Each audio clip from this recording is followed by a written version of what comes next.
A long time ago, in a galaxy far away, a Jedi apprentice named Obi-Wan Kenobi defeated a vicious Sith fighter named Darth Maul. And from that fateful lightsaber duel, there stemmed a rivalry that would torment the galaxy for decades to come. Welcome to the Force Fam. Let's dive in.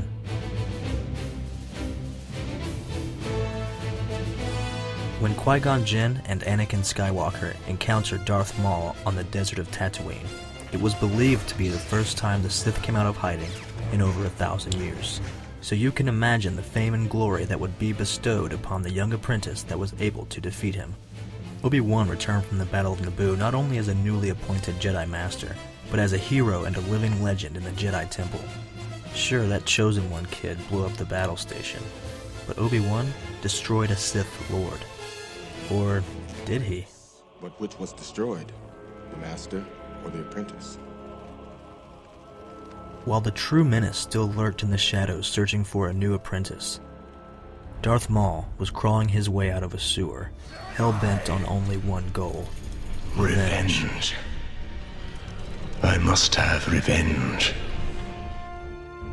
The battle that lost Maul his legs was on the lips of every Jedi in the temple, and the maneuver that Kenobi used to embarrass and cripple the Sith Lord would be attempted by Jedi younglings for years to come. Meanwhile, Darth Maul's anger and hatred toward Kenobi grew stronger every day, and he would not rest until he was able to stand toe-to-toe with him once again. I have been waiting for you. You Master Qui-Gon Jinn. I gutted him while you stood helpless and watched. How did that make you feel, Obi-Wan? Darth Maul continued to torment Kenobi for years during the Clone War, with many painful casualties along the way.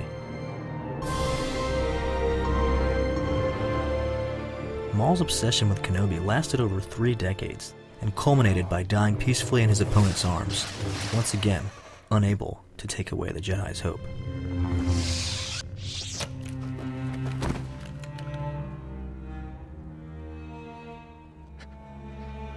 Tell me, is it the Chosen One? He is. He will avenge us.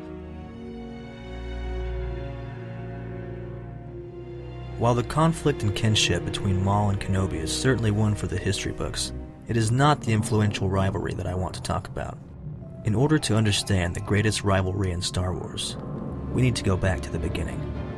When we are introduced to young Obi-Wan Kenobi, he is still a Jedi Padawan, absorbing all he can learn from his master and father figure, Qui-Gon Jinn. But when his master stumbles upon a powerful vergence in the Force, he abandons his previous Padawan and vows to take on Anakin Skywalker instead.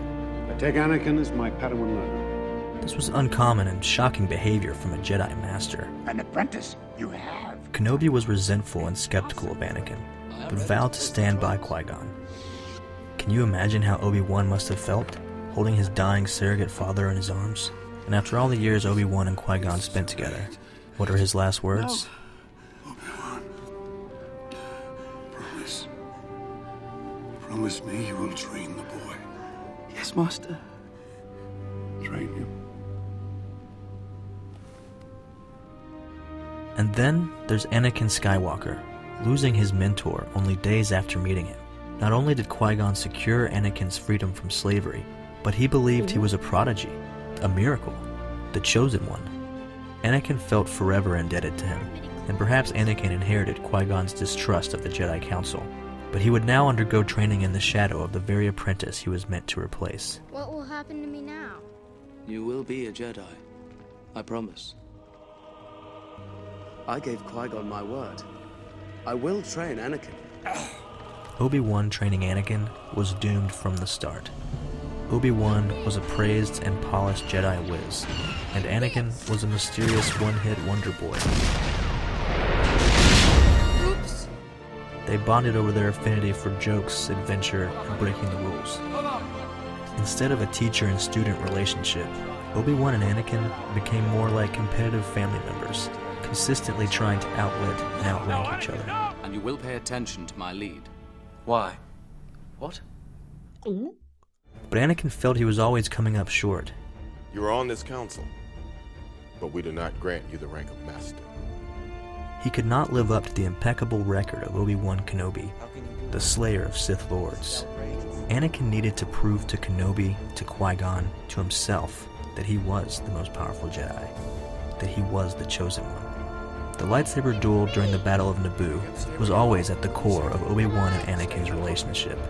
It was that moment that connected them forever, master and apprentice. Now I am the master.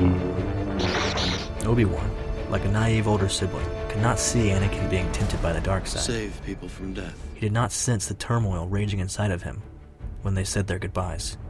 May the Force be with you. Goodbye, old friend. May the Force be with you. The next time the two saw each other, Anakin was dead set on proving his power. I will do what I must. You will try. The perfect opportunity presented itself at the climax of a nail-biting lightsaber duel. Anakin found himself in a position very similar to that of a young Obi-Wan, all those years ago on Naboo.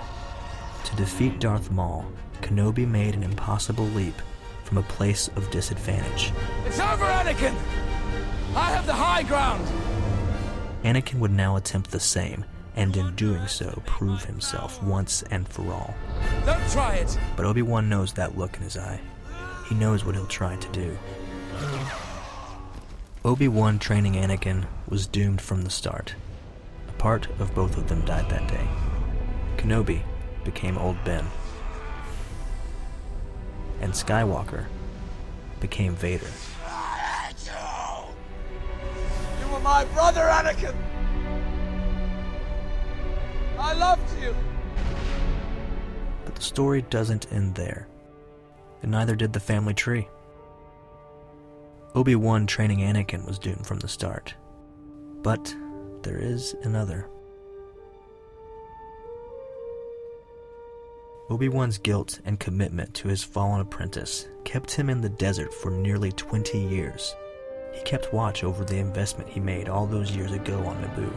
He kept watch over the Chosen One.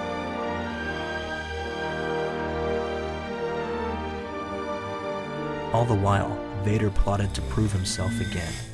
Like the Sith Lord that came before him, Vader allowed his hatred to fester, and when the time came, he would strike down his mortal enemy for good.